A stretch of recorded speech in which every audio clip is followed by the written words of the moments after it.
सुप्रभात। आप सभी बच्चे कैसे हैं?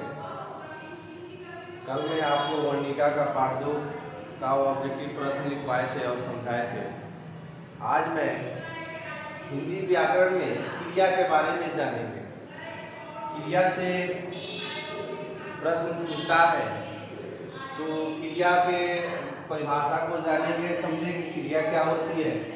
नीचे उसके भेद दिया गया है कि रचना के आधार पर कितना होता है, कर्म के आधार पर कितना होता है। ठीक है, देखिए क्रिया हिंदी व्याकरण में आपको संज्ञा, सर्वनाम, क्रिया, क्रिया विशेषण, आपका शब्द, आपका संधि हो गया, समास हो गया, वचन हो गया, तो ये सब टॉपिक हैं जिसको पढ़ना बहुत जरूरी है।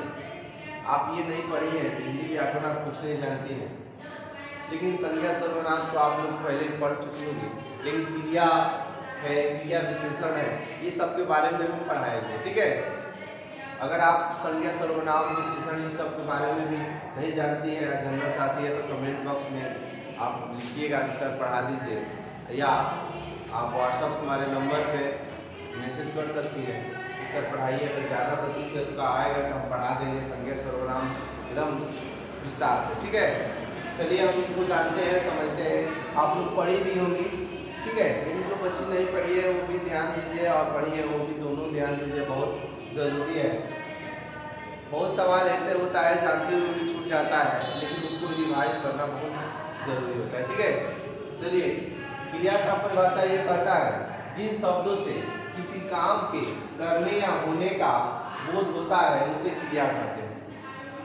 मतलब वैसा शब्द जिससे क्या पता चलता है किसी काम को, यहाँ पे देखिएगा, किसी काम को करने या होने का पता चलता है कि कोई काम हो रहा है, ठीक है, या करने वाले हैं, तो उसी को क्या कहते हैं, उन्हें ही क्रिया कहते हैं। समझ में आया? देखिए क्रिया जो होता है कहता है जिस शब्द से किसी काम को करने या होने का बोध होता है या पता चलता है उसे ही क्रिया कहते हैं। ठीक है, जैसे पिताजी बाजार जा रहे हैं, पिताजी बाजार जा रहे हैं, यहाँ पे देखिएगा इस वाक्य में जा रहे हैं क्रिया शब्द है।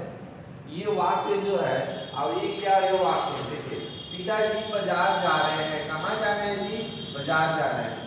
लेकिन यहाँ पे देखिए हम खंड करके कर दिए हैं कि इस वाक्य में क्या पड़ा है जी, इस वाक्य में जा रहे हैं यह क्रिया शब्द है।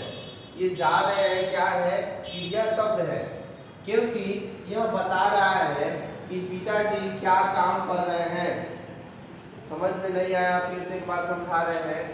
यह वाक्य है, मान लीजिए यह वाक्य है, पिताजी का बाजार जा रहे हैं, ठीक है, लेकिन इस वाक्य में क्या बता रहे, पिताजी क्रिया कौन सी हो रही है, तो जा रहे हैं, यहाँ पे दे रहा है इस वाक्य में जा रहे हैं, क्रिया शब्द है, जा रहे हैं क्या है, क्रिया शब्द है। क्रिया क्या हो रहा है, जा भी रहा है, ठीक है, क्योंकि ये बता रहा है कि पिताजी क्या कर रहे हैं, तो जा रहे हैं। ठीक है ना,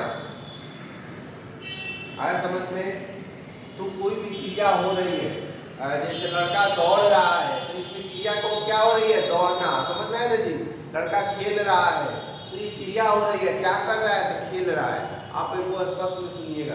देखिए जैसे आपको पंखा चल रहा है, जब पंखा क्या बोलते हैं, हाथी दौड़ रही है, क्या बोलते हैं, घोड़ा दौड़ रहा है, हम लोग पढ़ रहे हैं, गीता गा रही है, तो ये सब क्रिया हो रहा है। इसमें क्या हो रहा है, इसमें क्रिया क्या है, चल रहा है, वो चल रहा है, वो क्रिया हो रही है, गा रहा है, वो क्रिया हो रही है। समझ में ना जी? तो क्रिया वही है। चलिए आगे समझते हैं। क्रिया के कर्म के आधार पे 2 प्रकार के होते हैं। समझ में आया? क्रिया आपको पूछता है कर्म के आधार पर क्रिया कितनी प्रकार की होती है, तो 2 प्रकार की होती है। ठीक है, कौन कौन क्रिया जी, आकर्मण क्रिया, आक्रमण क्रिया और सकर्मण क्रिया। ठीक है ना, 2 प्रकार की कौन कौन होती है, तो आक्रमण क्रिया, सकर्मण क्रिया। ठीक है, इसको हम परिभाषा खंड करके आपको बताएंगे बारी बारी से, लेकिन यहाँ पे देखिएगा रचना के आधार पर क्रिया के 2 खंडों में बांटा गया है, एक कर्म के आधार पर और एक रचना के आधार पर। ठीक है, रचना के आधार पर कौन कितने प्रकार के होते हैं, तो 5 प्रकार के होते हैं, ठीक है।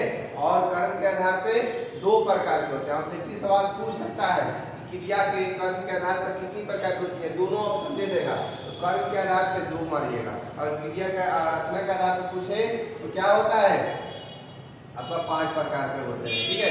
अब शब्द भी पढ़िएगा, शब्द आप पढ़िएगा तो देखिएगा रचना के आधार पर उसका दूसरा हो जाएगा, और क्या बोलते हैं बनावट के आधार पर दूसरा हो जाएगा, समझ में आया नहीं? ये है। तो रचना के आधार पर कौन कौन है, सामान्य क्रिया, संयुक्त क्रिया और नाम धातु क्रिया, प्रेरणार्थक क्रिया और पूर्णकालीन क्रिया। ये 5 प्रकार के कौन कौन होते हैं, सामान्य क्रिया, ठीक है। दूसरा नंबर है संयुक्त क्रिया, तीसरा है नाम धातु क्रिया, चौथा जो है आपका प्रेरणार्थक क्रिया, और पांचवा है पूर्णकालिक क्रिया, ठीक है। ये 5 प्रकार के होते हैं, और कर्म के आधार पे 2 प्रकार के होते हैं, ठीक है। अगले हम वीडियो में आपको इसको खंड करके बताएंगे और समझाएंगे। आज हमने क्या जाना, तो क्रिया किसे कहते हैं, क्रिया किसे कहते हैं, और उसके उदाहरण के साथ हम लोग आज समझते हैं। चलिए इस वीडियो में बस इतना ही। अगले